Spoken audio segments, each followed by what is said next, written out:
Bonjour et bienvenue sur LCP. On va revoir les temps forts de la semaine. Dans cet épisode, retour sur un grand débat qui a eu lieu au lendemain du vote des députés sur la Sécu. Débat consacré à la stratégie de défense, sujet au cœur des préoccupations, alors que Vladimir Poutine continue de menacer le continent européen et que les conflits internationaux se multiplient sur la planète. Sébastien Lecornu a annoncé ce débat en réponse à la volonté de réarmement d'Emmanuel Macron, mais aussi parce que les députés ont rejeté la partie recette du budget qui prévoyait une augmentation des moyens de la défense de 6,7 milliards d'euros. Pas de budget, pas de commande, avait prévenu la ministre des Armées, Catherine Vautrin. Pour Sébastien Lecornu, il y a donc un problème démocratique sur un sujet aussi fondamental. On va donc écouter le Premier ministre prendre la parole à la tribune de l'Assemblée nationale. La séance est ouverte. À tout à l'heure. Les Français sont déjà trop portés à croire qu'ils peuvent dormir tranquilles, qu'ils n'ont qu'à s'en remettre à d'autres du soin de défendre leur indépendance. Il ne faut pas les encourager dans cette confiance naïve qu'ils paient ensuite par des ruines et des massacres. Il faut les encourager à compter sur eux-mêmes. Ces mots sont ceux du général de Gaulle confiés à son ministre Alain Peyrefitte. Ils traduisent une volonté partagée sur l'ensemble de ces bancs, celle de ne compter que sur nous-mêmes, de ne jamais dépendre des autres, d'être souverains et indépendants. C'est ce qui a justifié toute la construction de notre modèle d'armée depuis 1958 et qui justifie aujourd'hui notre réarmement et donc cet après-midi, mesdames et messieurs les députés, ce débat. L'indépendance ne se décrète pas, c'est une conquête permanente. Après 3 ans et demi passés à la tête du ministère des Armées, désormais comme Premier ministre, je veux exposer brièvement d'où nous partons, rendre compte de ce qui a été fait depuis 2022 avec la programmation militaire en cours, mais aussi avoir un discours de vérité face à vous et faire état clairement des enseignements qu'il faut tirer du contexte géopolitique pour nos armées, notre modèle de défense, Madame la Ministre, et quelles sont les évolutions que nous proposons pour y remédier. Nous n'y arriverons que dans la lucidité. Nous ne pouvons pas nous mentir sur les menaces qui nous visent, ni sur les faiblesses à corriger de nos armées. Le gouvernement, à la demande du président de la République, proposera un texte de réactualisation de la programmation militaire en début de l'année 2026 au Parlement, conformément aux annonces du chef de l'État le 13 juillet dernier à l'hôtel de Brienne. Heureusement, nous ne partons pas de rien. Depuis 2017, le budget du ministère des Armées est passé de 32,7 milliards d'euros pour atteindre 57,1 milliards d'euros l'année prochaine, si les crédits prévus par le projet de loi de finances sont adoptés. Il prévoit une marge d'augmentation du budget de 6,7 milliards d'euros, correspondant à l'augmentation de 3,2 milliards d'euros déjà prévue par la loi de programmation militaire votée, augmentée de 3,5 milliards d'euros de surmarche proposée dans cette loi de finances. Ces crédits ont pour but de produire des effets très concrets pour le renforcement et la modernisation de notre modèle d'armée. Mais l'argent, s'il est essentiel, ne pourra pas et ne sera pas la seule réponse. Mesdames et messieurs les députés, ces crédits, depuis 2017 et même depuis 2015, sous la présidence de François Hollande, ont déjà permis une remontée en puissance. Citons le renouvellement de nos capacités de dissuasion nucléaire, océanique comme aéroportée, pour les 30 prochaines années. La modernisation de notre armée de terre ou de nos sous-marins nucléaires d'attaque, mais aussi plus largement l'innovation qui doit rester au cœur des futurs équipements. Sans oublier les nouveaux espaces de conflictualité comme le cyber, l'espace et les grands fonds marins. Mais depuis 2022, beaucoup de choses ont changé, ou en tout cas se sont prodigieusement accélérées, et nous devons tirer sans attendre les enseignements pour notre réarmement, lucidement et en prenant, je le crois, les bonnes décisions. Mesdames et messieurs les députés, depuis l'agression russe en Ukraine en 2022, la dégradation de l'environnement sécuritaire s'est accélérée. Les théâtres ukrainiens, mais aussi au Proche et au Moyen-Orient, ont redéfini les contours de la conflictualité moderne avec le retour des guerres de haute intensité qui combinent les moyens conventionnels de masse et de saturation avec les armements de très haute technologie et la dronisation du champ de bataille, tout cela sur fond de chantage nucléaire.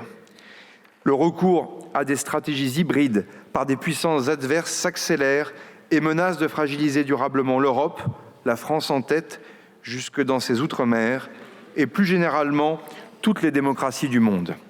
Ces stratégies, menées également dans les nouveaux champs de conflictualité comme les fonds marins ou la très haute altitude, se caractérisent par la conjonction de cyberattaques, de manipulation de l'information, de l'instrumentalisation du droit et de l'économie, de sabotage et du recours à des opérations militaires. Ces menaces hybrides visent à nous déstabiliser en touchant nos intérêts ou nos valeurs. Ces menaces contournent parfois notre dissuasion nucléaire. Elles font poindre un risque que les guerres d'avant ne permettaient pas de saisir complètement, c'est-à-dire, en somme, d'être défaits sans même avoir été envahis. La résurgence de la menace terroriste, malheureusement, se confirme. Les recompositions en cours au Moyen-Orient et en Afrique fragilisent durablement ces zones et sont contagieuses. Elles entraînent également l'activation en plus grand nombre d'individus inspirés par la mouvance islamiste sur le territoire national et le renouveau d'une menace en provenance de l'étranger d'inspiration djihadiste susceptible de passer à l'acte. 10 ans après les attentats du 13 novembre 2015, nous ne pouvons être absolument assurés qu'une telle attaque ne se reproduise pas au regard des mouvements djihadistes qui vont du Sahel au Khorasan en passant par le Levant. Face à l'ensemble de ces menaces, et en plus des défis que nous pose le réchauffement climatique, il faut ajouter la phase d'incertitude que connaît la relation transatlantique et qui perturbe, pour le moins, la plupart de nos voisins européens. Cette incertitude a vocation à durer, tant le pivot de l'Europe vers l'Asie et la Chine semble dominer l'ensemble des élites américaines. Il impose d'opérationnaliser et probablement encore de repenser le réveil stratégique européen. Je salue à cet égard toutes les initiatives lancées ces dernières années par la France pour accompagner, à l'époque parfois seule, le réarmement des nations de notre continent. Mesdames et messieurs les députés, les discussions du projet de loi de finances pour 2026 n'ont pas permis d'aborder en première lecture l'examen des crédits de la mission Défense. Pourtant, c'est un sujet qui peut nous rassembler. Si je demande aujourd'hui que nous débattions et que vous votiez, c'est pour envoyer un message à nos alliés comme à nos compétiteurs qui nous observent et pour leur montrer que dans nos divisions éventuelles, nous nous retrouvons sur l'essentiel, c'est-à-dire la sécurité et l'indépendance nationale. L'accélération de notre réarmement par une augmentation des crédits de 6,7 milliards d'euros en 2026 se traduit par des chantiers prioritaires qui consacrent 14 enjeux majeurs pour préserver la crédibilité opérationnelle des armées françaises. Mesdames les ministres, Monsieur le ministre, permettez-moi de les détailler devant vous sous couvert de votre travail, par transparence et rigueur devant l'Assemblée nationale. Le premier défi pour l'année 2026 sera incontestablement celui des munitions. Trop de fois par le passé, nos militaires sont partis en mission sans un stock de munitions toujours suffisant pour accomplir leur mission en sécurité et dans la durée. Ce tabou doit être brisé pour de bon. Il y a donc urgence à reconstituer nos stocks, tant pour les missiles complexes que les obus ou les petits calibres. Le projet de budget prévoit une commande d'un niveau inédit qui doit engager les industriels dans une transformation profonde de leur outil de production pour produire plus vite et en plus grande quantité. Au total, nous vous proposons plus d'un demi-milliard d'euros de commandes de munitions supplémentaires. Le deuxième défi pour 2026 sera aussi celui d'un passage à l'échelle pour la production en masse de drones.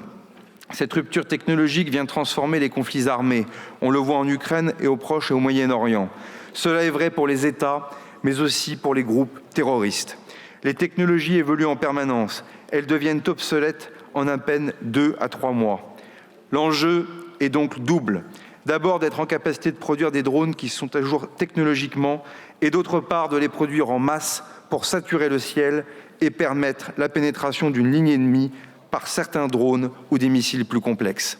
En 2026, les crédits de la mission Défense prévoiront le lancement d'une filière industrielle de production de drones pour 150 millions d'euros. Je veux remercier les industriels français qui ont pris le risque de relever ce défi en lien notamment avec nos amis ukrainiens. La défense surface-air et la lutte anti-drone constituent un troisième défi. La protection de notre ciel est la troisième urgence qui justifie l'augmentation des moyens. Les survols de drones de sites stratégiques sur le territoire national sont venus encore le confirmer il y a quelques jours. Le projet de budget prévoit l'achat de radars et de brouilleurs qui doivent protéger notre ciel contre les missiles longue portée, mais aussi contre les drones. L'industrie française produit le SAMP-T, qui protège nos bases, qui est actuellement déployé en Ukraine. Sa nouvelle version, pour laquelle nous fondons beaucoup d'espoir, connaît un premier succès à l'export. Il va vite s'imposer, comme au Danemark, il sera un outil reconnu, encore plus efficace que le Patriot américain. Quatrième défi, la guerre dans le champ électromagnétique, qui est devenue une composante incontournable des opérations dans les trois milieux. Elle impose de pouvoir surveiller, se défendre et attaquer dans ce champ de conflictualité. Le segment de l'attaque électromagnétique, délaissé depuis la fin de la guerre froide, sera renforcé pour équiper nos armées de moyens de brouillage, de leurrage, d'interception et d'action électromagnétique, allant de la faible à la forte puissance. Autre urgence, l'alerte avancée, qui sera un cinquième chantier pour nos armées. C'est une des grandes leçons de cette nouvelle donne. Il faut être conscient que la capacité à détecter et suivre la trajectoire des missiles qui cibleraient le sol européen est actuellement fournie par les seuls États-Unis d'Amérique, par le système Sioux. Ne nous mentons pas, cette dépendance n'est plus acceptable. Aussi, nous portons pour ambition que toutes les composantes soient rapidement développées pour surveiller en autonomie les approches de l'Europe et contribuer à leur défense. Un système d'alerte avancée permanent sera acquis d'ici 2035. Le démonstrateur de radar Trans-Horizon Nostradamus, unique en Europe, sera porté à maturité opérationnelle, constituant ainsi la première brique d'alerte avancée d'ici 2030. La sixième urgence qui est devant nous est évidemment le spatial militaire. Des investissements majeurs ont aussi été engagés pour assurer notre indépendance. La menace se durcit dans l'espace, avec des puissances qui visent nos satellites et d'autres qui portent des projets inquiétants d'armes nucléaires embarquées dans l'espace, qui menaceraient des milliers de satellites en même temps et créeraient un grand blackout spatial. En 2026, le budget prévoira la commande de 4 satellites en orbite basse pour la revisite et la résilience, ainsi que des satellites patrouilleurs qui assurent la protection de nos infrastructures spatiales. Au-delà, un quasi-doublement du budget pour le spatial de défense est proposé d'ici 2030, le portant par rapport à celui initialement prévu dans la LPM à près de 10 milliards d'euros. L'innovation opérationnelle est la septième urgence.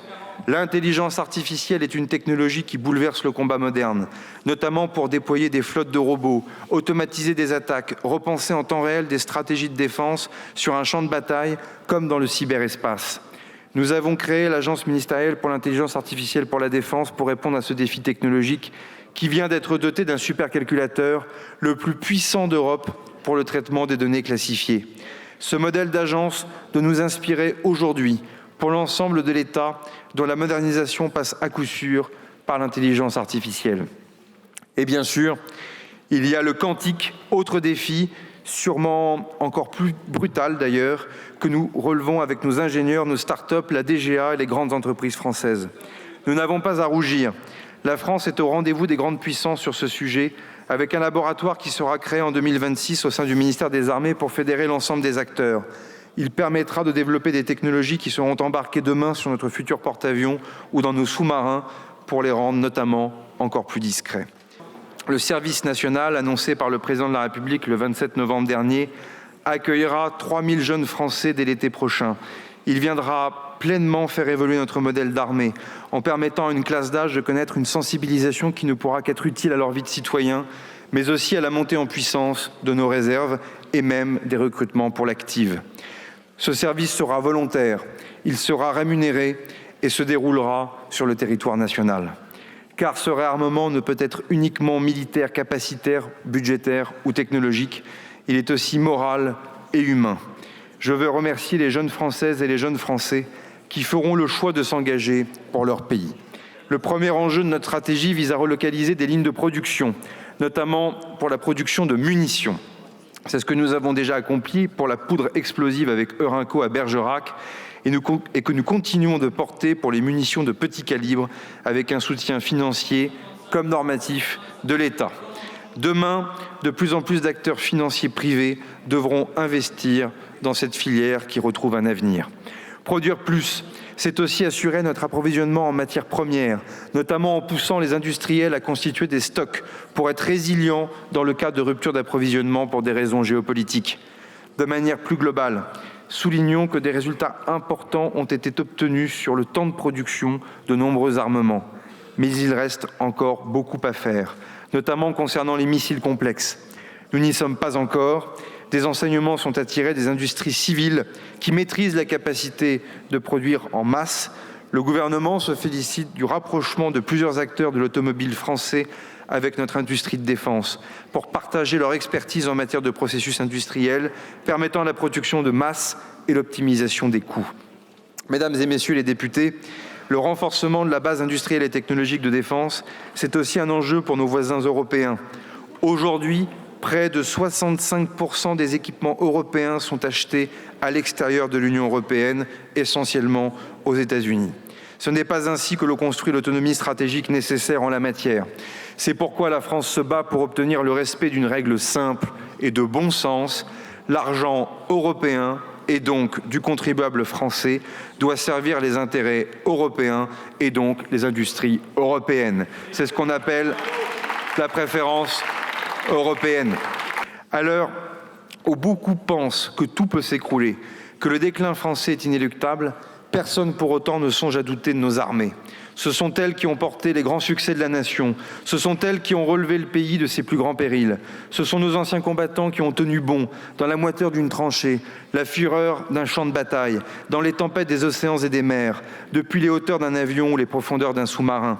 Alors, mesdames et messieurs les députés, pour eux, pour la France, pour notre indépendance nationale, le gouvernement vous demande de débattre et de voter pour approuver ou non le principe, je dis bien le principe, d'une augmentation du budget de la défense pour soutenir une montée en puissance plus rapide de nos forces armées dès 2026. Je vous remercie.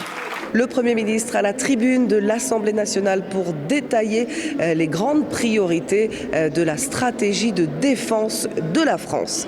Place tout de suite aux interventions des parlementaires. Les orateurs de chacun des groupes représentés à l'Assemblée nationale vont se succéder pour donner leur position. Et ce sera ensuite au gouvernement de répondre à toutes les interventions. Ne soyons pas les acteurs impuissants d'un monde qui change, soyons au contraire partie prenante du monde qui vient. Cela commence par prendre pleinement conscience de ce qui nous menace et d'y répondre de manière résolue. Ce qui nous menace est de plusieurs ordres.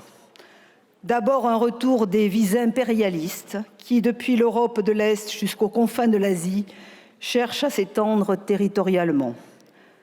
Un affaiblissement et une contestation dans le monde de notre idéal civilisationnel bâti autour des valeurs universelles, démocratiques et humanistes. Une instabilité politique interne à nos États démocratiques, parfois entretenue par des ingérences étrangères qui amplifient encore les risques. Et enfin, et pas des moindres, le désengagement progressif des États-Unis dans la défense de l'Europe, voire même le regard suffisant et parfois insultant du président Trump à l'égard de notre continent. Alors la politique de l'autruche de notre part serait irresponsable. Notre devoir de responsables politiques autant que de citoyens est de regarder cette réalité en face et d'y répondre de manière résolue et immédiate. La première réponse est budgétaire.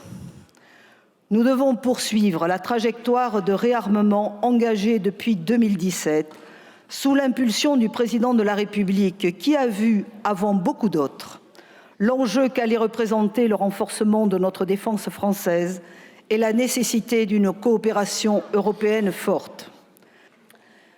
La deuxième réponse est l'indispensable adaptation permanente et agilité de nos armées. Dépendante de la première des budgets, donc, l'objectif est de conformer nos armées au nouveau mode de l'action militaire, et vous l'avez détaillé, Monsieur le Premier ministre, guerre hybride, utilisation massive de drones, de reconnaissance ou de combat, intégration tout aussi massive, progressive de l'intelligence artificielle, importance de la guerre économique et de ses subterfuges, espionnage, sabotage, Combiné aux cyberattaques, investissement de l'espace et de la très haute altitude comme nouveau lieu de conflictualité. Cette adaptation doit aussi renforcer nos atouts issus de l'après-guerre. Notre dissuasion nucléaire. Celle-ci reste un modèle de protection majeur et de souveraineté pour la France. Et la guerre en Ukraine nous a montré aussi l'importance des stocks massifs de munitions permettant l'entraînement de nos armées, mais aussi les capacités de riposte immédiate et soutenue, si nécessaire. Enfin, pour que nos armées s'adaptent vite et bien et s'équipent efficacement, nous mesurons l'importance d'une base industrielle et technologique de défense forte, capable de monter en puissance rapidement. Assurons-nous que les hausses de budget votées à Paris se traduisent par des bons de commande à nos entreprises de la défense et leurs sous-traitants sur nos territoires. Sans la poursuite de cette hausse de crédit, il n'y a pas d'espoir de mise à niveau de nos armées. Chacun doit ici en avoir pleinement conscience. La troisième réponse est aussi européenne. Nous partageons, nous les Européens, un espace commun et nous faisons face aux mêmes menaces.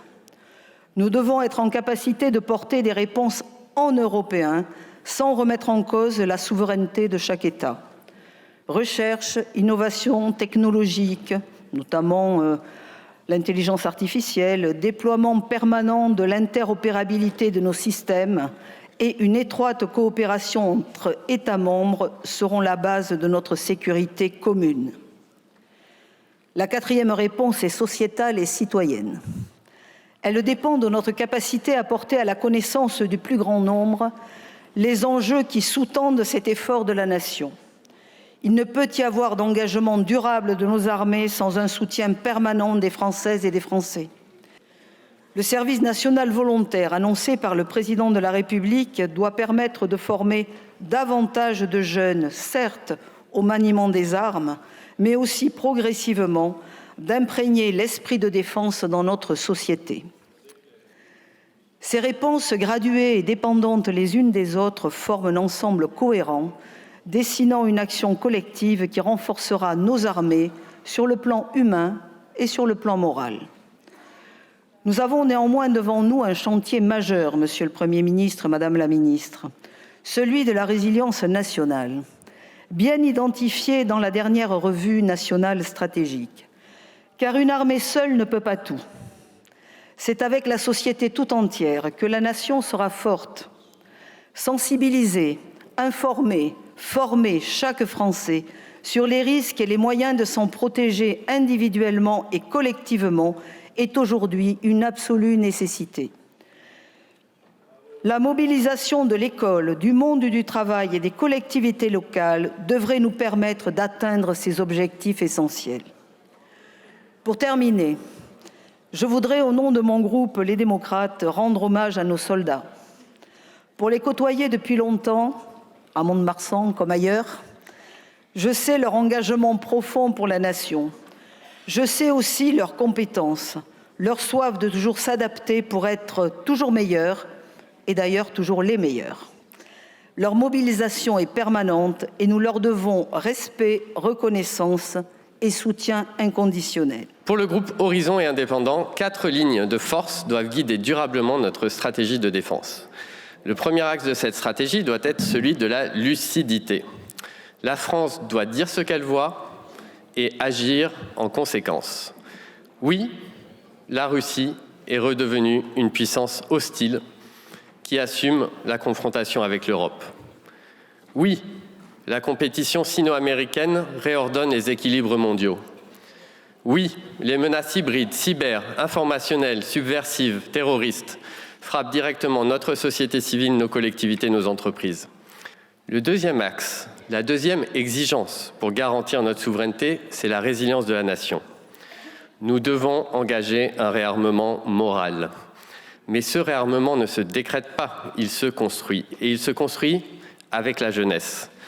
Dans cet esprit, nous ne pouvons qu'accueillir favorablement l'annonce par le président de la République d'un service national volontaire. Dès 2026, plusieurs milliers de jeunes s'engageront pour 10 mois au service de la nation dans des missions de protection, de logistique, de cyber ou de soutien. C'est une avancée majeure. Mais nous devons aller plus loin. Pour le groupe Horizon et Indépendants, ce service ne peut seulement être un engagement militaire. Il doit constituer un véritable contrat social entre la nation et sa jeunesse. Ce contrat social, pour nous, repose sur une idée simple. Si la jeunesse s'engage pour la nation, alors la nation doit s'engager pour la jeunesse. Cela signifie reconnaître l'effort consenti en facilitant les études, en soutenant les projets professionnels, en permettant à des milliers de jeunes d'acquérir des compétences recherchées sur la cyber, la santé, la logistique, la data, tout en participant à la sécurité du pays. Ce service national ne peut pas être un simple outil pour notre défense, mais un projet de cohésion nationale, de justice sociale et d'opportunité pour les générations futures. Nous voulons faire du service volontaire non pas une parenthèse dans la vie des jeunes, mais un tremplin. Notre troisième axe, c'est celui d'une Europe qui assume le langage de la puissance. L'incertitude sur l'engagement américain face aux menaces contre les démocraties européennes oblige l'Europe à se reprendre en main. L'Europe ne sera respectée que si elle peut garantir sa propre sécurité. Cela implique un pilier européen solide dans l'OTAN, une base industrielle intégrée, des programmes communs, une doctrine européenne de résilience. Une Europe qui ne dépend pas, mais qui choisit. Une Europe capable de soutenir l'Ukraine dans la durée, de sécuriser son voisinage, de défendre ses intérêts au-delà de ses frontières. Enfin, notre quatrième axe, c'est l'adaptation permanente de notre modèle d'armée. Nous disposons d'un modèle d'armée complet, mais il doit gagner encore en agilité, en rapidité, en capacité. L'innovation, que ce soit pour l'IA, les drones, le spatial, le quantique, c'est le rythme du monde contemporain. Nos armées doivent pouvoir s'y adapter. De même, la lutte informationnelle et l'action dans les champs hybrides doivent rester au sommet de nos priorités stratégiques, au même titre que la préparation à la haute intensité. Mes chers collègues, notre groupe porte une vision simple, une France lucide, une nation unie, une Europe forte, une armée agile. Mais cela ne peut se faire sans un budget à la hauteur de nos ambitions pour nos armées. Nous devons voter, chers collègues, pour donner à nos armées et à notre industrie de défense ce dont ils ont besoin pour préparer notre avenir. Et permettez-moi de conclure cette intervention comme député du Cher, représentant d'un territoire et d'hommes et de femmes à qui la France et l'Europe doivent tant pour leur défense, pour dire que ces quelques mots leur sont dédiés, qu'ils soient dans nos armées ou chez nos industriels, civils ou militaires. Je vous remercie. Après des tentatives de tambouille du compromis à l'eau tiède, nous voilà au stade ultime de l'union sacrée au nom du surarmement pour, et je cite là les propos du chef d'état-major de nos armées, protéger ce que nous sommes. En clair, il s'agit de défendre un capitalisme national et européen arrimé à l'impérialisme américain qui se soucie aussi peu des travailleurs français que des jeunes Ukrainiens déjà broyés par une guerre qui sert les logiques de puissance et les intérêts d'oligarchies prédatrices. Au milieu de tout ça, en bon dresseur, Donald Trump exige une augmentation colossale des dépenses militaires des pays membres de l'OTAN en les portant à 5% du PIB d'ici 2035 et nous acquiesçons. Il multiplie par 9 les droits de douane pour les États membres de l'Union européenne pour aligner encore plus les États européens derrière les entreprises belliqueuses de l'impérialisme états-unien et Mme von der Leyen appelle ça un accord. Il verrouille l'organisation sclérosée de l'OTAN au risque de l'engager dans des conflits mortifères, le tout sur fond de corruption massive et de pots de vin entre marchands d'armes. Et nous ne trouvons rien de mieux à redire que ce qui nous importe et le renforcement de l'Alliance.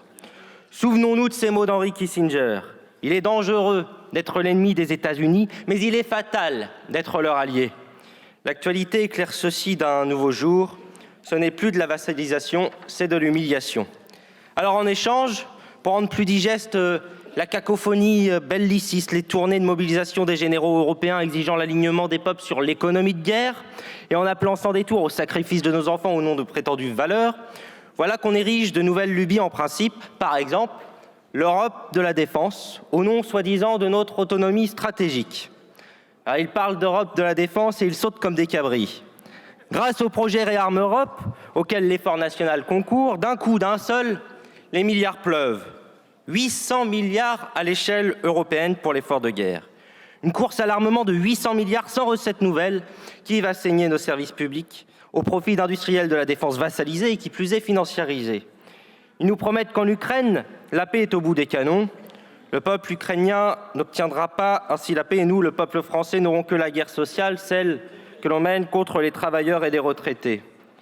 Et derrière les grands mots d'indépendance nationale que vous avez brandis tout à l'heure, pendant que l'on loue les mérites de cet effort de souveraineté, nos entreprises de défense, elles, sont bradées les unes après les autres. Qui peut encore faire confiance à ceux qui ont laissé Evancorex passer sous pavillon chinois? Au nom de notre autonomie, peut-être. Qui peut encore faire confiance à ceux qui ont laissé Eolan, producteur de cartes électroniques, se faire démembrer? Idem pour Atos, une fierté française, découpée, menacée, et pire encore, qui voit sa priorité grillée sur la commande du supercalculateur IA de nos armées au profit de l'entreprise américaine HP. Certainement était-ce au nom de notre indépendance nationale. Qui peut encore faire confiance à ceux qui laissent même filer l'acier en refusant la nationalisation d'Arcelor? À ceux qui nous ont dépourvus de la maîtrise des transports stratégiques de marchandises en liquidant Fret SNCF? Était-ce une fois de plus au nom de notre souveraineté? Quelle hypocrisie! Notre défense n'est pas nue et oui, nous pouvons faire mieux tant dans notre défense sol-air, le domaine des drones, de l'espace et j'en passe. De beaux défis s'offrent à nous. Je pense en outre au projet IRIS². Le système satellitaire de connectivité sécurisé est une nécessité si l'on ne veut pas revivre l'épisode humiliant d'il y a 1 an lorsque c'est Starlink d'Elon Musk qui a rétabli les télécommunications du département français de Mayotte. Et pour ce faire, nous avons besoin de savoir-faire, nous avons besoin de compétences, elles sont là. Encore faut-il y mettre la volonté d'une maîtrise publique. Les salariés de nos industries de défense, tout comme les femmes et hommes qui honorent nos armées, méritent mieux qu'une instrumentalisation façonnant bulles spéculatives et dividendes de guerre. Et gare à ceux qui rêvent d'un nouvel Austerlitz, ils pourraient nous projeter dans un futur Waterloo. Ce budget de 57 milliards, dont 14 dédiés à l'armement, inscrit nos pas dans ceux d'une hypocrite servilité décorrélée de toute perspective de paix. Ce n'est pas un simple ajustement budgétaire, c'est une faillite morale. Et non, nous n'acceptons pas la guerre comme horizon politique. Alors s'il fallait encore le préciser, nous assumons notre opposition. Hier, première armée d'Europe, la France court le risque demain d'être reléguée en seconde division.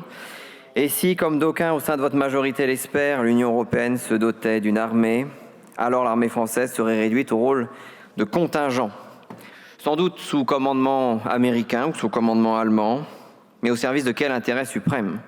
Cette perspective est intolérable, mais elle est la conséquence des options fédéralistes du macronisme.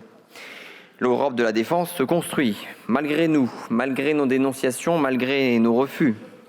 Car que pèsent les refus et les dénonciations de la France, alors que nous nous sommes méthodiquement désarmés, matériellement, politiquement, diplomatiquement, idéologiquement? Que pèse la voix de la France quand elle porte la voix d'un pays chassé d'Afrique ou doublé par ses propres alliés dans le Pacifique?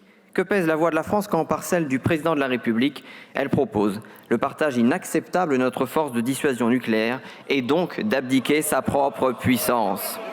Le macronisme aura également commis la faute majeure d'empêcher tout débat sincère sur les questions de défense en accusant toute voix divergente d'un alignement supposé avec la Russie.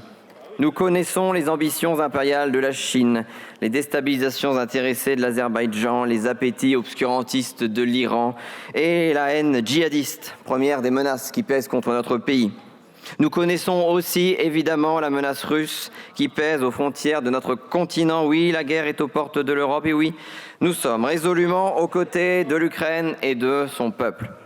Mais vous parlez bien mal de cette guerre à nos concitoyens. Et la multiplication des propos va-t-en-guerre ne sont pas à la hauteur de la situation. Ne croyez pas que les Français qui s'émeuvent de ces propos bellicistes soient des capitulards. Ce sont des citoyens inquiets pour l'avenir de leurs enfants et qui ne comprennent pas les discours que vous leur tenez sur les guerres de demain. Un peuple ne se résout jamais à la guerre qu'au nom de sa nation. Et l'Europe, terre de civilisation, de culture et de solidarité, ne sera jamais, quoi que vous puissiez en dire, une nation. Le tropisme bruxellois condamne à l'impuissance. Dans une démocratie, la guerre nécessite le consentement du peuple qui veut savoir pourquoi il se bat et qui veut savoir qu'il se bat pour son pays. De quoi notre continent a-t-il donc besoin aujourd'hui pour se défendre? Il a besoin de ses peuples, il a besoin de ses nations. Pour dissuader la Russie, nous devons embarquer avec nous les peuples d'Europe et non organiser la défense de l'Europe malgré eux, sans rien, contre eux, sans eux. Rien ne nous condamne à commettre dans ce domaine, dans le domaine de la défense, les erreurs commises par l'Union européenne dans tous les autres domaines. Il faut donc, sans relâche, combattre le saut fédéraliste qui nous conduirait à une armée européenne dont la première conséquence serait la relégation mécanique de l'armée française. Alors je sais, vous nous direz que la voix de la France s'opposera à toute perspective d'armée européenne, quand bien même cette perspective est la conséquence du fédéralisme forcené intrinsèque au macronisme. Vous nous direz, personne n'a ce projet, notre souveraineté sera préservée. Mais permettez-nous de ne pas accorder crédit à votre promesse, car il nous avait été promis de défendre notre souveraineté industrielle, elle a été sacrifiée. Il nous avait été promis de défendre notre souveraineté énergétique, elle a été sacrifiée. Il nous avait été promis de défendre notre souveraineté alimentaire, elle s'apprête à être sacrifiée. Alors permettez-nous de préférer les actes aux promesses et de placer davantage nos espérances dans l'alternance qui vient plutôt que dans votre gouvernement. Notre armée est consubstantielle à notre nation. Elle a accompagné toutes les étapes de notre affirmation en tant que nation, elle a partagé toutes nos gloires, elle a partagé toutes nos épreuves. La nation française s'est en effet affirmée dans les rangs de l'armée de Charles V, puis à l'ombre de la bannière de Jeanne d'Arc. Elle s'est affirmée dans toutes nos victoires, de Bouvines à Malplaquet, de Marignan à Rocroi. Et dans les plis de drapeaux de nos régiments se listent encore en lettres d'or les victoires immortelles de l'empereur Napoléon. À la fierté de cette histoire, l'armée française ajoute l'honneur d'être l'armée d'un peuple libre, des soldats de l'an 2 aux soldats de la France combattante, en passant par ceux de 14, ajoutant aux gloires d'Austerlitz et d'Iéna les gloires de Valmy, de Verdun et toutes celles de la Résistance. Alors, Monsieur le Premier ministre, les budgets sont indispensables, mais ils ne seront jamais suffisants s'il nous manque l'esprit de consentement du peuple à la défense du pays et l'engagement d'hommes et de femmes. Pour cela, parlons d'abord de la France, de ses intérêts, ses libertés, inculquons l'amour de la patrie à toute notre jeunesse et surtout préservons notre souveraineté militaire face aux appétits d'usurpation de l'Union européenne. Chaque recul de notre armée est un recul de notre nation et si l'armée française ne devait plus être demain qu'un contingent, la nation française ne serait plus qu'une région. Alors pour que vive la France, vive l'armée française. Emmanuel Macron n'a eu de cesse d'encourager l'ingérence des institutions européennes dans notre politique de défense. Il appelait même, voilà 8 ans, à ce que l'Union européenne soit dotée à l'horizon 2030, je le cite, d'un budget de défense commun. En faisant cela, Emmanuel Macron a encouragé et suscité une violation par la Commission des sacro-saints traités qui excluent toute intervention européenne dans les questions de défense. Rien, depuis 2017, n'a semblé arrêter cette dérive. Sur le plan budgétaire d'abord, plusieurs dispositifs européens ont été créés et financés directement, non pas par des crédits supplémentaires, mais sur l'enveloppe de notre loi de programmation militaire. En clair, le Fonds européen de défense, 8 milliards d'euros décaissés, ou la Facilité européenne pour la paix, 17 milliards d'euros prévus, pour ne citer que 2 exemples, ont été abondés en amputant nos armées de milliards d'euros dont elles avaient un impérieux besoin. J'ai entendu vos propos, Monsieur le Premier ministre, sur la préférence européenne, mais Madame von der Leyen, elle ne vous a pas entendu, peut-être même ne vous a-t-elle pas écouté, elle qui a annoncé avoir accepté l'achat massif d'armements américains dans le cadre d'un accord léonin passé avec le président Trump. Pendant ce temps, les rapports publics se sont multipliés pour sonner l'alarme sur l'état des matériels français, sur leur nombre, sur leur disponibilité et surtout sur l'état dramatique de nos stocks de munitions. Et tout cela a été fait sans aucun vote des Français. Ces décisions ont été prises dans le silence des couloirs de Bruxelles. La fédéralisation de notre politique de défense est aussi incarnée dans des programmes de défense aujourd'hui en échec patent. Vous le savez, Monsieur le Premier ministre, puisque vous avez été ministre des Armées pendant plus de 3 ans. Le SCAF, système de combat aérien du futur, est aujourd'hui dans l'impasse, comme je l'avais annoncé depuis des années. Tout simplement parce qu'il ne repose sur aucun besoin opérationnel, sur aucune synergie industrielle clairement établie. Et depuis 2017, Emmanuel Macron s'est employé à tordre le bras de nos industriels, à commencer par Dassault, pour qu'ils consentent à des transferts de technologies massifs en faveur de l'Allemagne.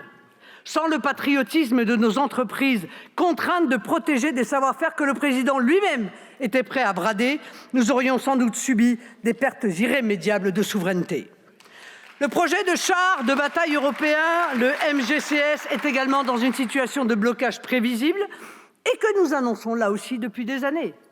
En Allemagne, en Italie et désormais en France, loin des gesticulations politiques, les industriels s'organisent déjà pour préparer l'après, c'est-à-dire le moment où des gouvernements responsables mettront fin et un terme à ces gesticulations.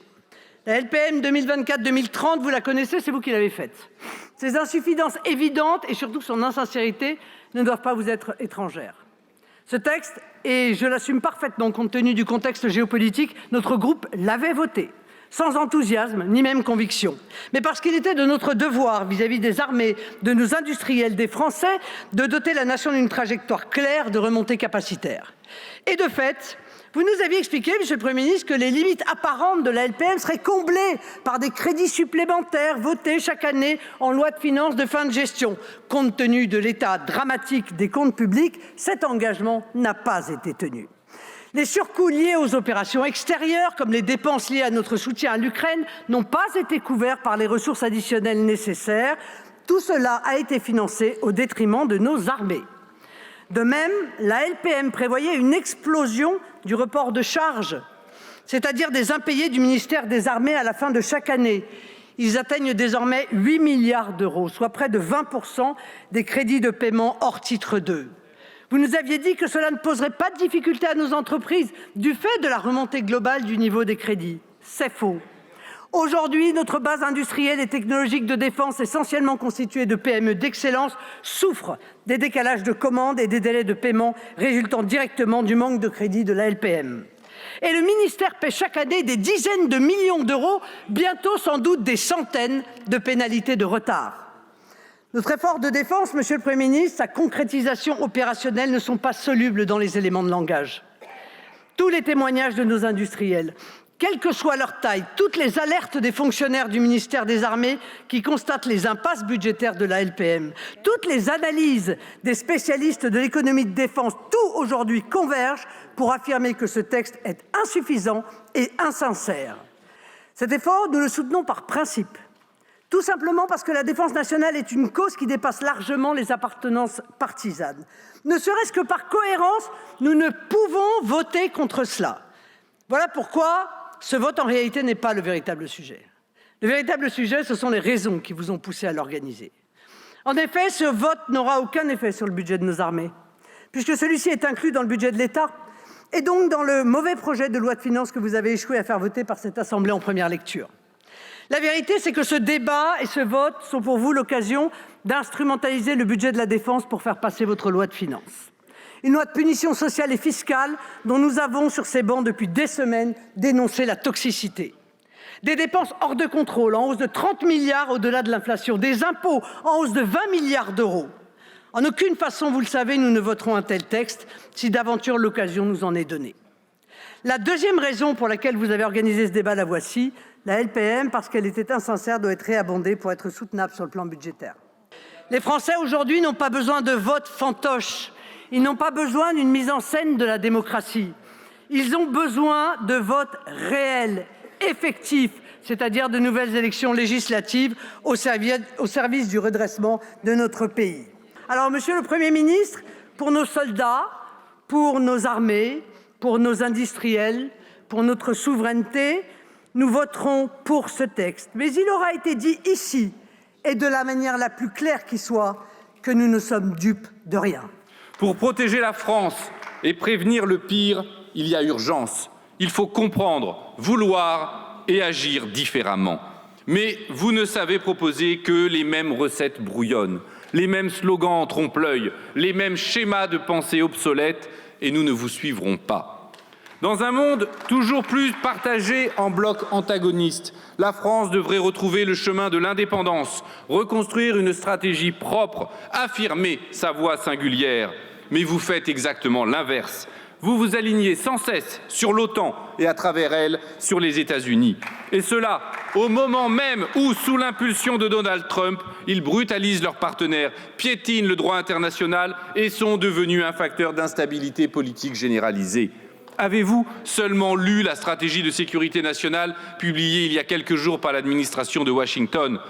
Soutien à tous les mouvements d'extrême droite, vassalisation de l'Union européenne, alliance avec le régime de Vladimir Poutine, guerre contre la Chine. Voilà l'horizon des États-Unis.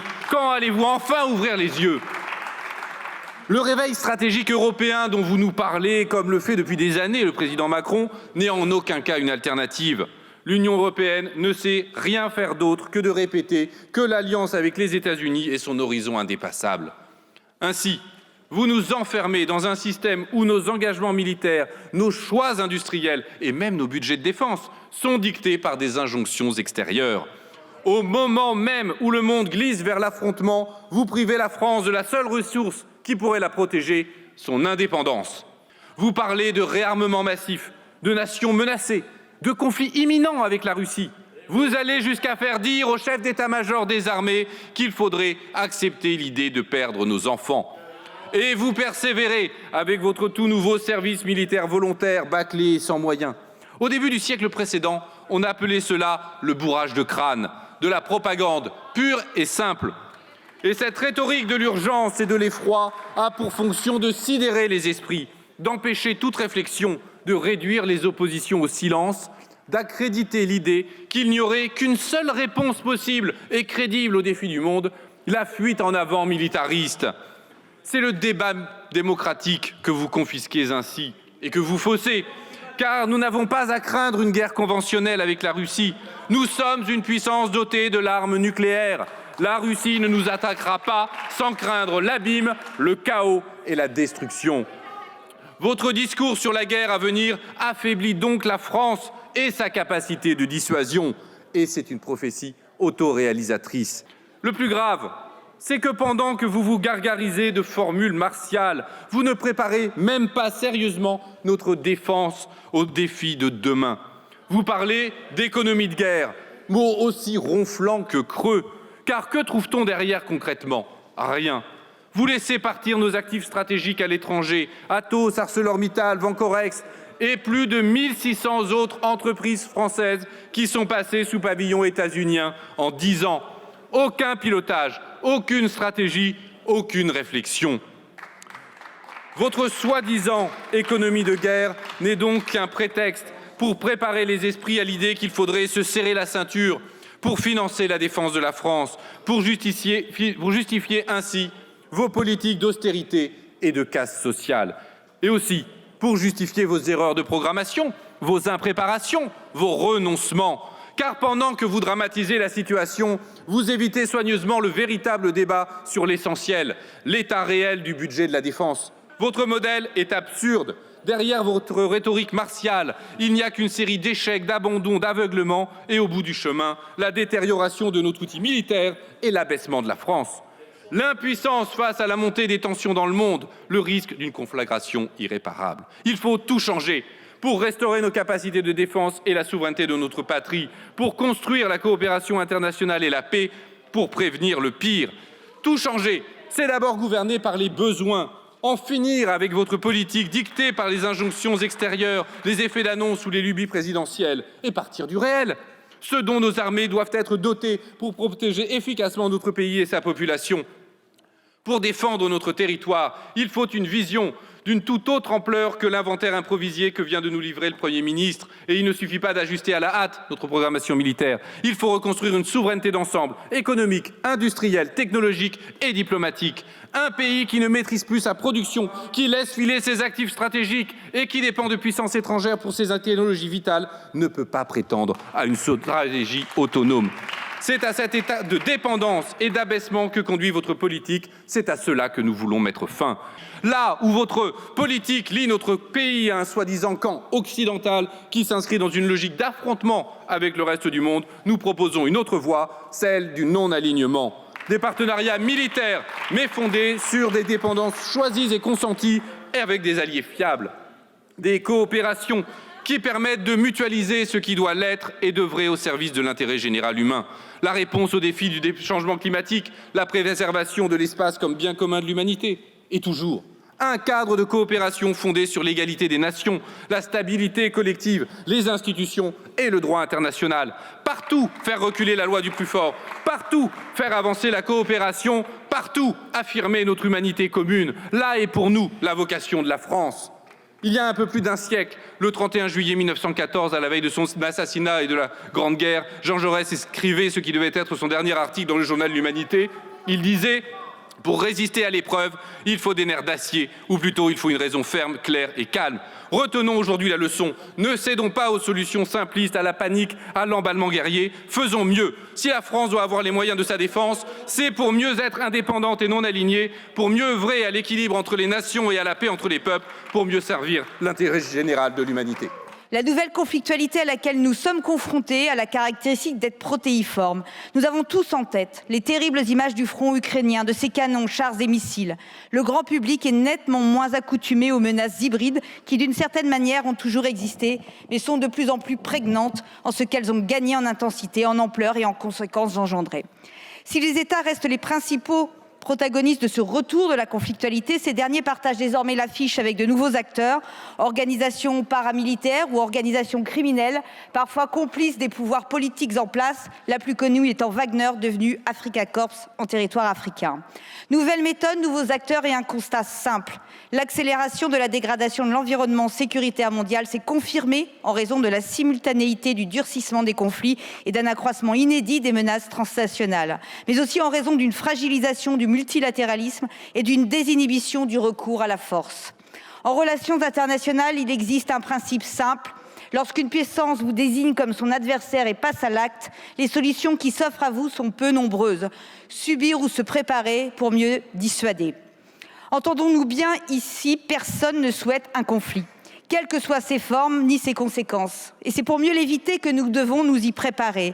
Il en va de l'affirmation de notre crédibilité auprès de nos partenaires comme auprès de ceux qui nous perçoivent comme des concurrents. Depuis le milieu des années 90, la France avait dimensionné son effort de défense pour un temps de paix. La guerre en Ukraine et l'évolution du contexte géostratégique ont souligné la nécessité de retrouver une profondeur industrielle pour soutenir un effort de guerre dans la durée pour nos forces armées ou au profit d'un partenaire. Ce choix, c'était aussi celui de la professionnalisation de nos armées, indispensable au regard de la technicité du champ de bataille et de la réduction des moyens. Elle a initié une distance entre le monde civil et militaire, limitant les nécessaires circulations de compétences et la connaissance partagée des enjeux de sécurité. L'apparition de nouvelles formes hybrides de la guerre, ingérence, contenu numérique visant à déstabiliser nos sociétés, attaques sur nos systèmes informatiques, survol du territoire par des drones nous oblige à repenser le rôle de la population dans notre défense. La construction d'une culture commune de sécurité et de résilience dans la société apparaît comme un impératif, comme nous avons su le faire pour faire face aux enjeux de sécurité et de sûreté.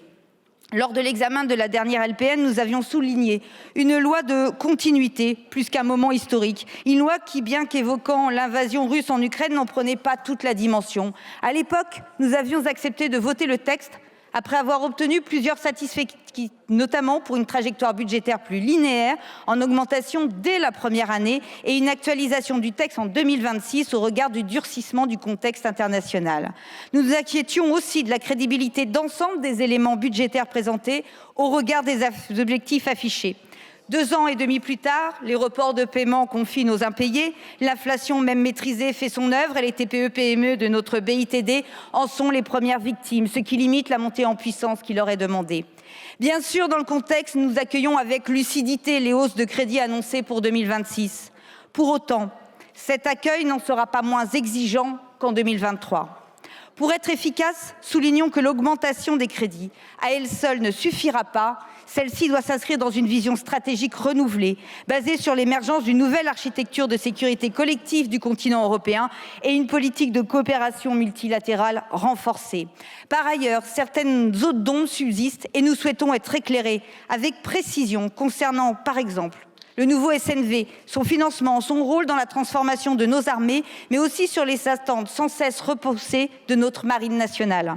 Autre point majeur, cette augmentation ne devra en aucun cas être utilisée comme justification au démantèlement de nos services publics. Notre cohésion nationale en dépend. La réponse que nous apportons aujourd'hui à la question qui nous est posée ne concerne évidemment que l'exercice budgétaire actuellement en débat, soit 2026. Nous débattrons d'une nouvelle trajectoire et de son contenu dans le premier trimestre de l'année à venir.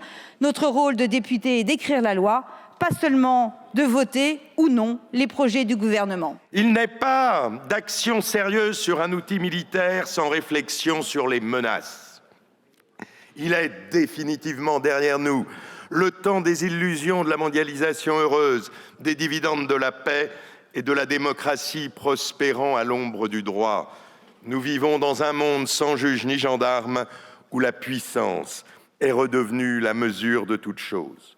3 menaces principales pèsent sur nos épaules. La première vient de l'Est. Nul ne peut douter de la volonté impériale de la Russie. Sa production d'armement dépasse les besoins de la guerre en Ukraine. L'Occident démocratique est directement ciblé. Ne pas voir est une cécité volontaire. Et je le dis avec gravité à ceux qui, par petits calculs politiques, accusent le chef d'état-major de jouer avec les peurs. Ce n'est pas la France seule qui le dit.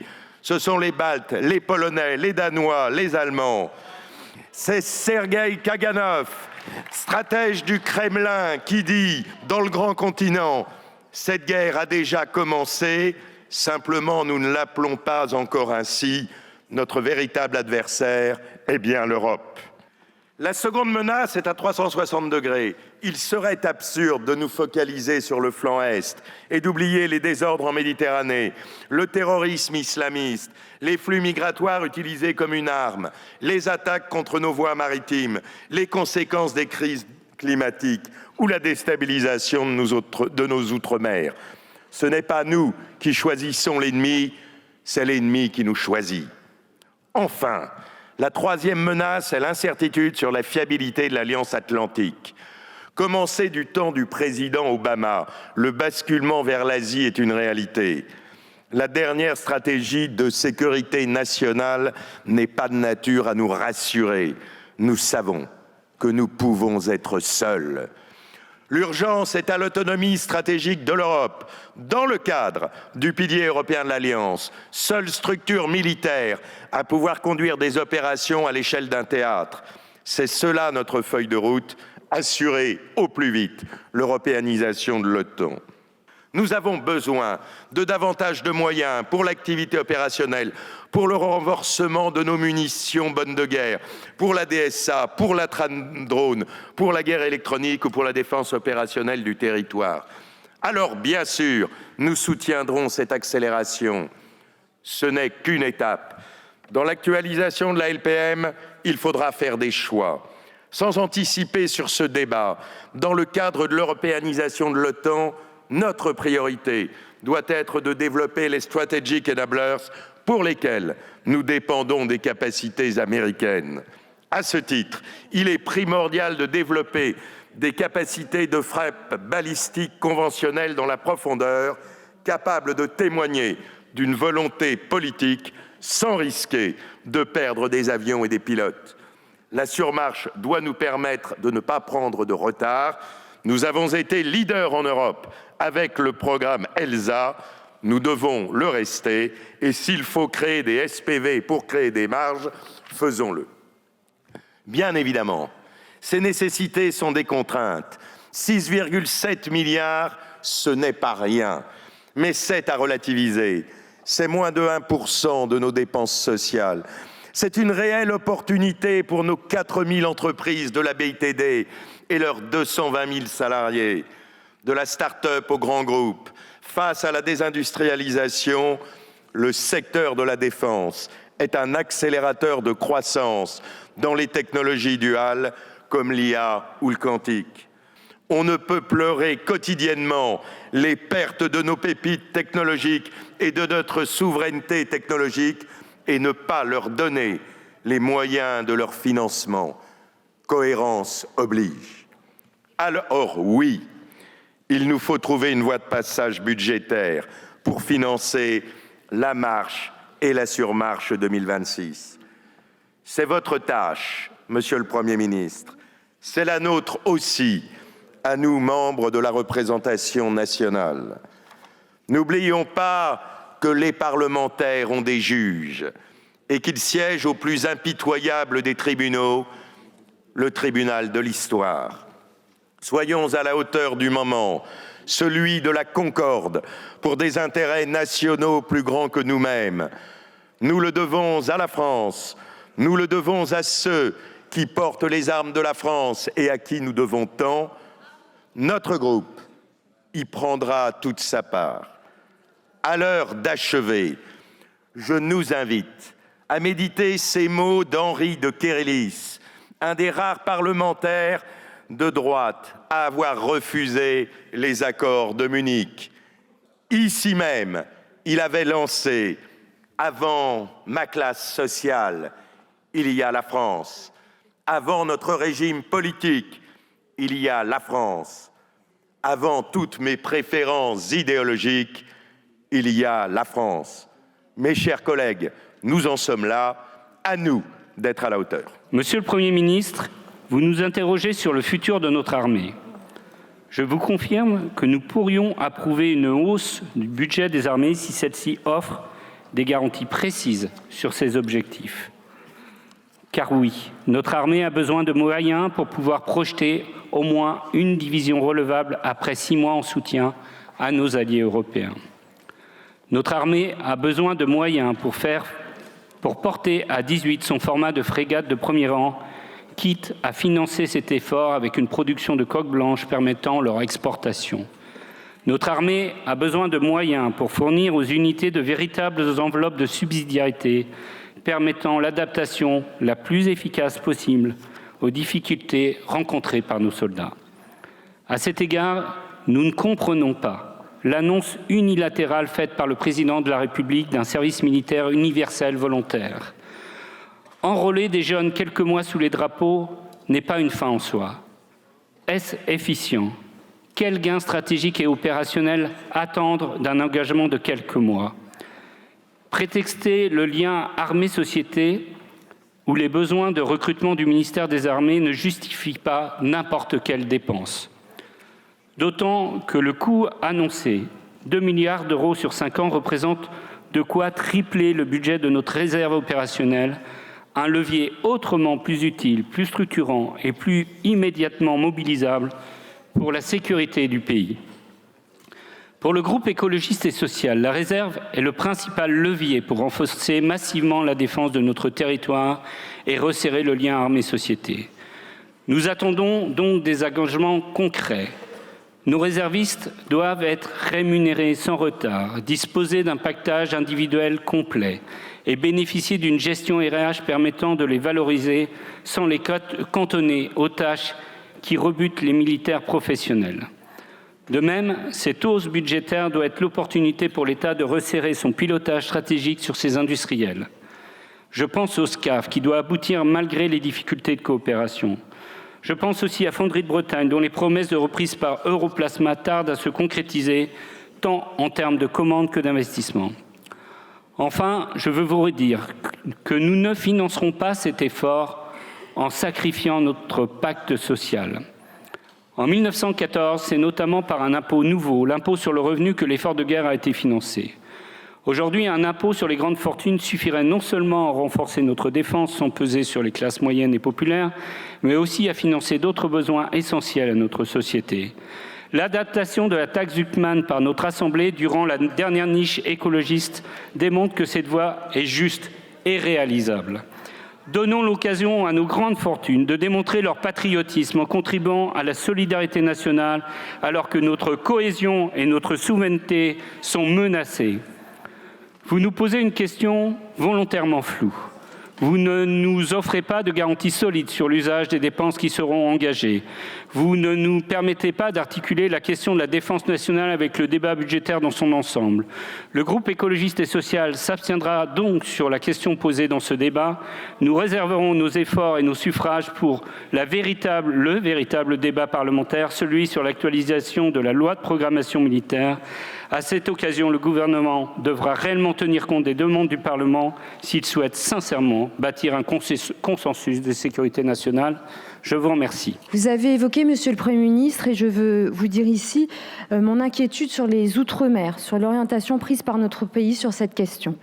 Car s'il est bien sûr nécessaire de renforcer notre posture face aux défis de sécurité qui pèsent sur l'Hexagone, la nature des menaces qui pèsent sur nos Outre-mer est fondamentalement différente, immédiate et insuffisamment, me semble-t-il, prise en compte.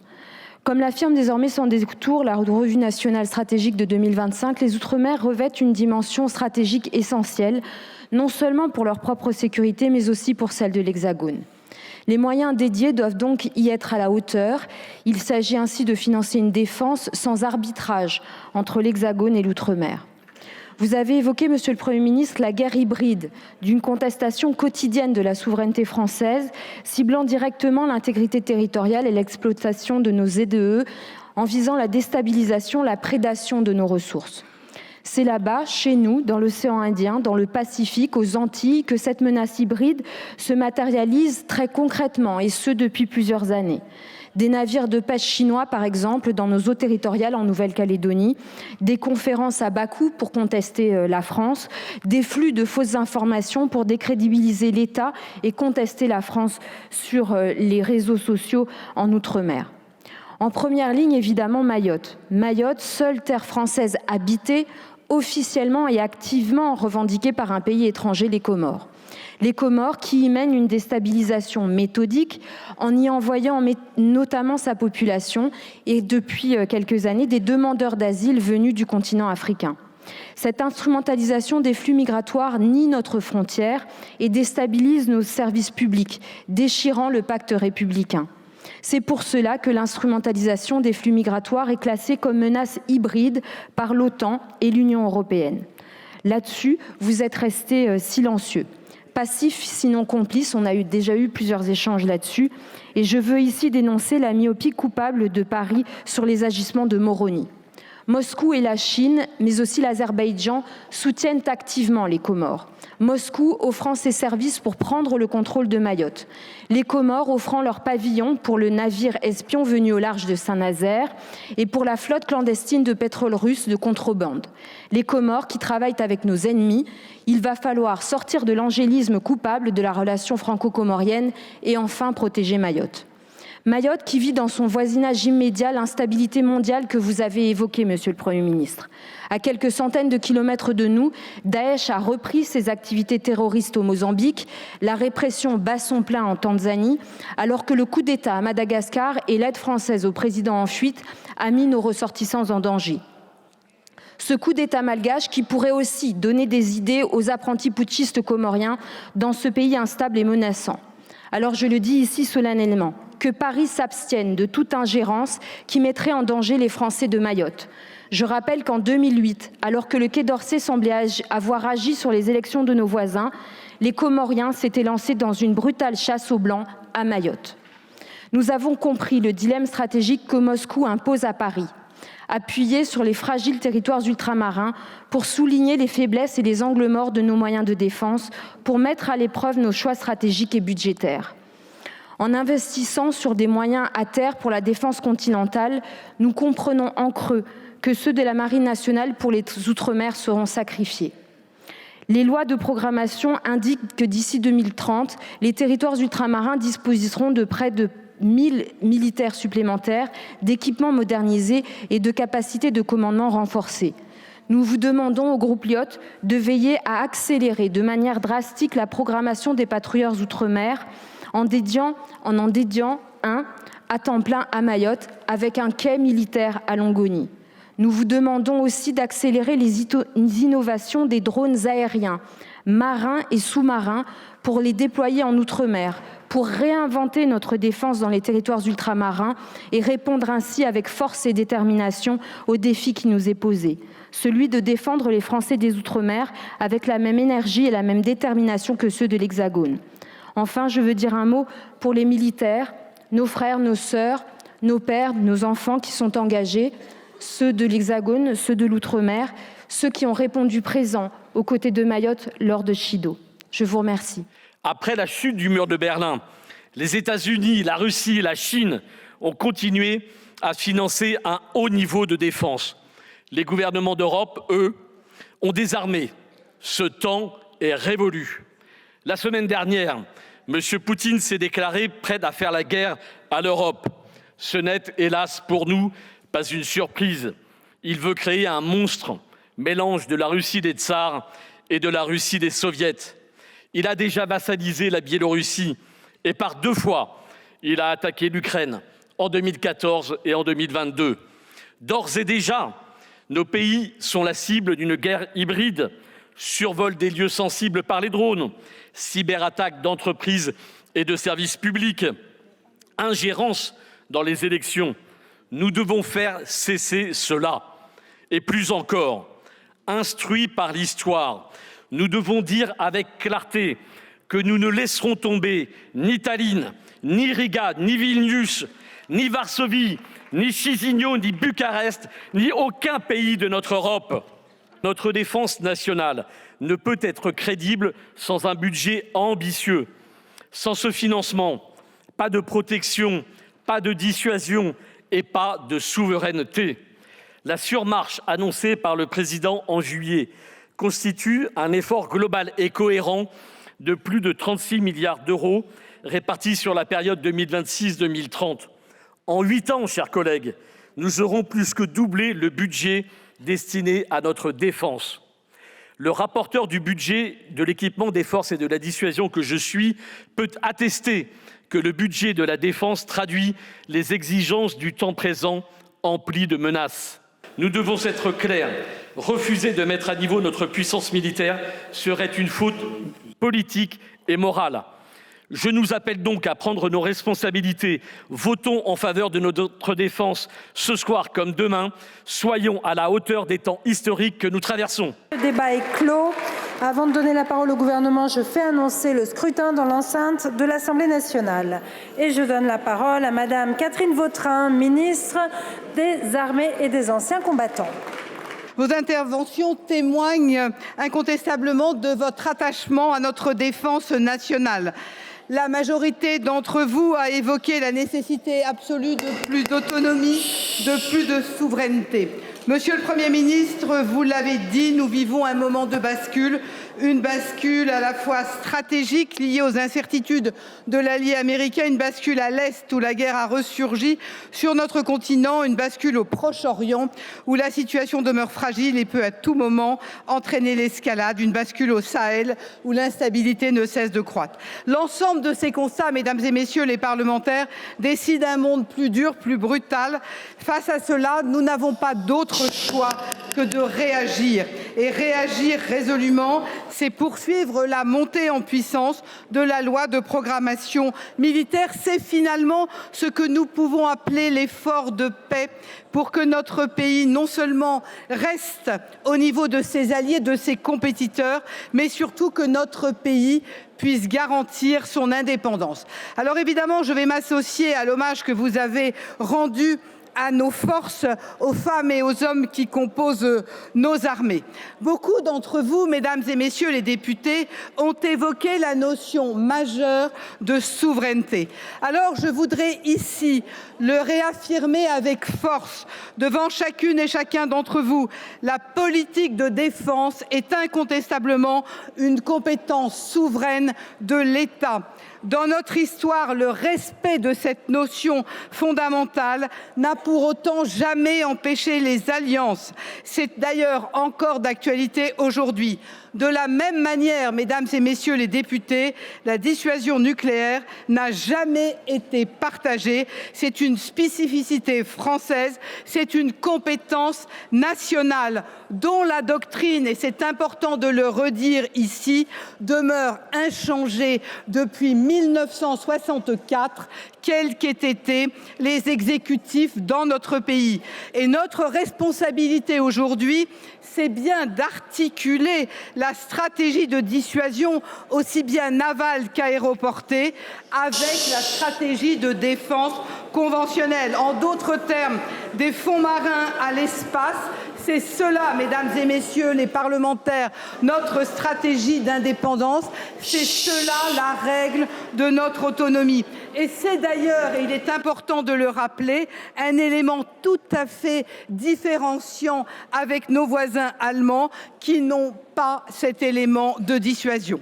Alors la souveraineté, nous devons évidemment l'organiser comme nous devons la financer. Et c'est le sens des surmarches qui permettent notre réarmement et qui visent à réduire nos dépendances. Et c'est dans ce cadre que nous avons d'ores et déjà relocalisé certaines productions. Je prends l'exemple de la poudre pour les obus d'artillerie. Nous nous dotons de moyens pour renforcer cette autonomie d'appréciation de situation. C'est le cas des satellites, des radars, pour nous doter d'un système souverain d'alerte avancée. Jean-Louis Thiriot, tout à l'heure, évoquait l'OTAN. Oui, la France est un allié fiable, solide et reconnu. La réintégration au sein de la structure de commandement s'est faite dans le respect de nos principes fondamentaux. Je le rappelle, l'indépendance absolue de la dissuasion, la liberté d'appréciation, la liberté de décision. La France défend le renforcement de ce pilier européen de l'OTAN. Je le répète, le pilier européen de l'OTAN. C'est cela notre positionnement. Il est unique et c'est comme cela que nous avons le grand commandement de transformation à Norfolk avec l'amiral Pierre Vendée. C'est aussi comme cela que nous sommes aujourd'hui nation cadre en Roumanie pour maintenir la paix sur le flanc est de l'Europe. Et pour autant, comme le disait Natacha Pouzirov, évidemment, dans les programmes OTAN, celui que nous soutenons, c'est le programme Curl, parce que c'est celui-là qui, avec l'argent des Européens, permet l'acquisition des matériels. Et c'est un élément absolument indifférent. Oui, Curl est un élément fondamental. Pearl a l'inconvénient de ne pas préserver notre BITD européenne.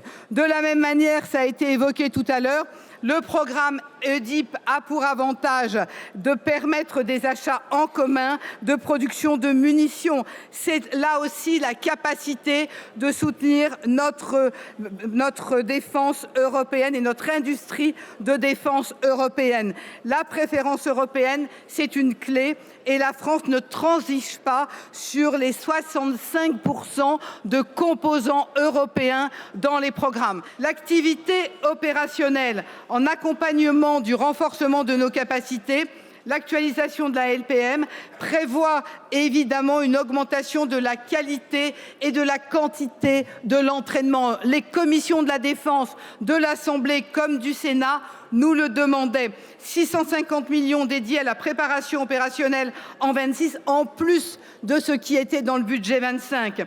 Au total, ce sont 8,5 milliards en 2026.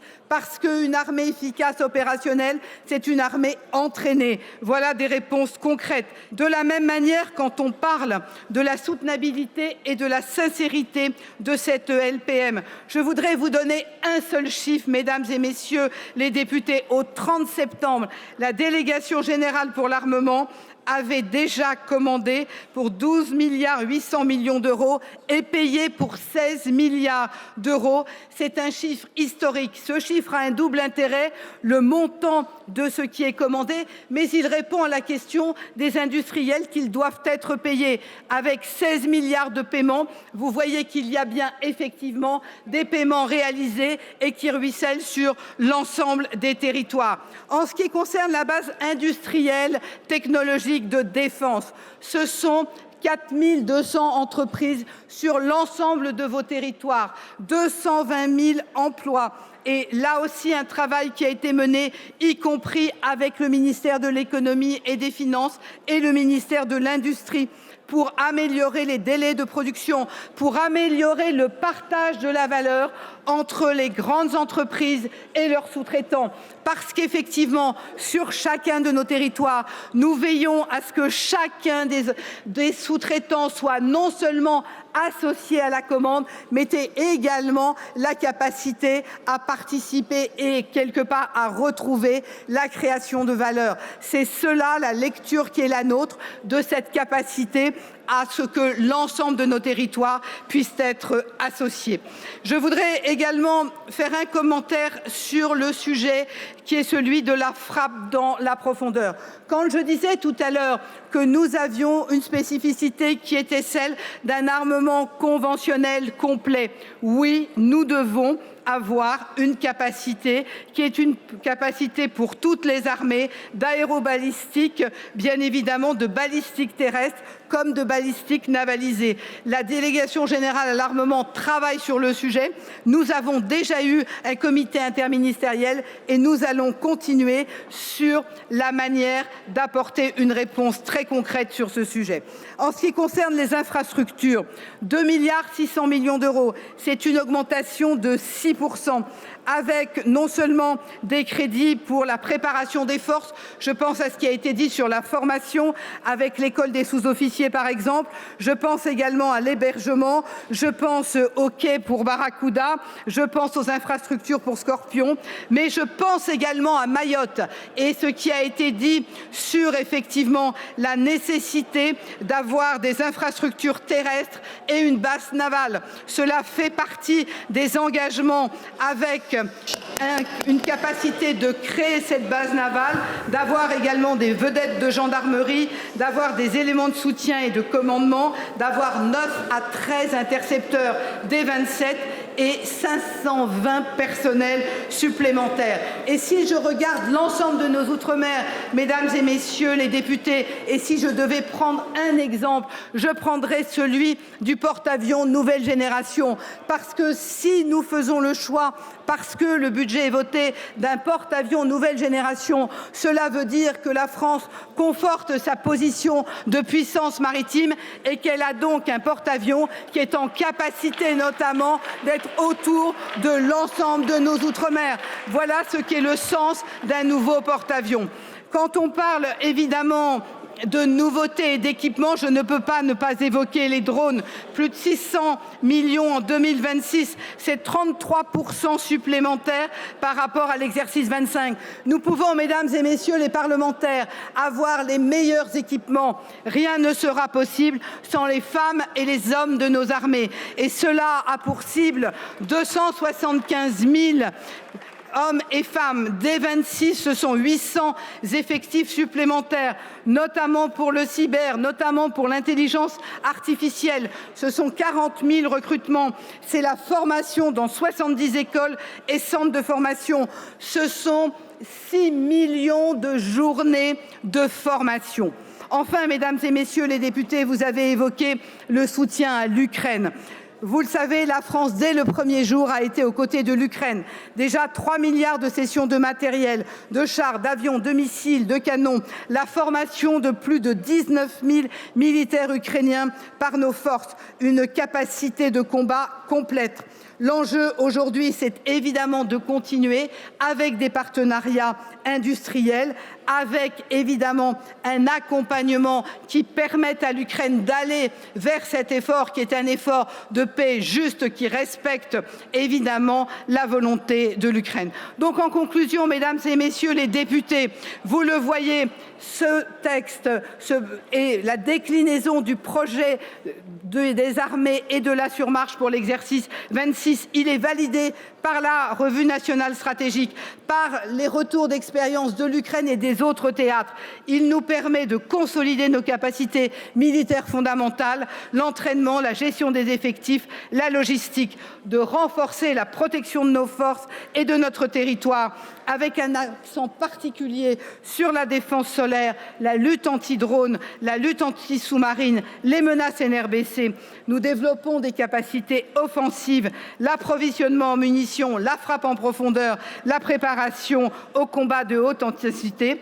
Évidemment, nous investissons dans le renseignement qui est quelque part la base du travail que nous devons mener, le domaine spatial, les drones d'observation. Et tout cela, mesdames et messieurs, c'est la capacité de maintenir la souveraineté de notre pays, c'est le respect que nous devons à celles et ceux qui s'engagent au quotidien. Je veux parler de nos forces, je veux parler des femmes et des hommes de nos armées qui font la fierté de notre pays. On ne peut pas en une après-midi évidemment construire tous les ingrédients de la programmation militaire et de sa mise à jour à venir. En revanche, les ministres s'engagent évidemment à se rapprocher rapidement de l'ensemble des présidents de groupe pour être en situation de concerter le Parlement avant la construction du projet de loi. Deuxième commentaire pour être complet. Les menaces qui pèsent sur le pays reposent, on l'a dit, beaucoup sur l'hybridité, dont une part de la réponse est beaucoup plus large que le seul outil militaire. Et donc il emporte aussi un certain nombre de réponses civiles. La notion même de défense nationale est plus large que la question militaire. Et donc d'autres réponses civiles seront à apporter. Et la troisième des choses, et Madame la députée Estelle Youssoufa s'est fait la porte-parole de l'ensemble de ses collègues d'outre-mer, de dire qu'il faut que sur la question des outre-mer, on a une méthodologie tout à fait particulière, parce qu'ils deviennent effectivement le réceptacle de toutes les stratégies hybrides. Les menaces qu'on connaissait déjà, sécurité dans la zone économique exclusive, etc. Les sujets de narcotrafic, dont on reviendra aussi prochainement. Parfois de certains sujets, plus rarement heureusement, mais dans une situation particulière, liés évidemment à certaines activités terroristes, par exemple au Mozambique. Et puis évidemment, les enjeux liés au réchauffement climatique ou à l'immigration. Madame la députée Youssoufa, on va dans quelques jours malheureusement commémorer et se souvenir du terrible drame à Mayotte de Chido, et avec une pensée particulière pour les victimes. Je veux dire aussi à quel point les forces armées se sont déployées il y a un an, non seulement pour le sauvetage, l'urgence, les tours d'eau dans les conditions dont on se souvient, et évidemment un bataillon de reconstruction qui a été déployé en soutien évidemment de la Légion étrangère. Et ça dit aussi quelque chose de l'utilisation à l'avenir de nos forces armées dans nos différents territoires d'outre-mer sur une sécurité civile quasiment militarisée dans des circonstances ou des conditions qui sont difficiles. On aura l'occasion d'y revenir, mais je voulais, par ce seul thème de l'outre-mer, consacrer la fin de ces débats. Merci à toutes et à tous. Merci beaucoup, Monsieur le Premier ministre. Nous allons donc procéder au vote. Je vous rappelle que depuis la résolution du 4 juin, le vote se fait par scrutin public. Donc je vous demande de bien vouloir regagner vos places. Le scrutin est ouvert. Le scrutin est clos. Voici le résultat du scrutin. Votant 521, exprimé 499, majorité 250 pour 411, contre 88. L'Assemblée nationale a adopté. Voilà pour ce grand débat sur la défense nationale. Initiative de Sébastien Lecornu en réponse à l'absence de vote sur les crédits de la défense, puisque les députés ont rejeté la partie recette du budget de l'État. À l'heure des incertitudes, l'exécutif tente de reprendre la main sur les priorités de la nation, défense nationale en tête, alors que la menace venue de l'Est se rapproche du continent européen. C'est la fin de cet épisode. À très vite sur LCP.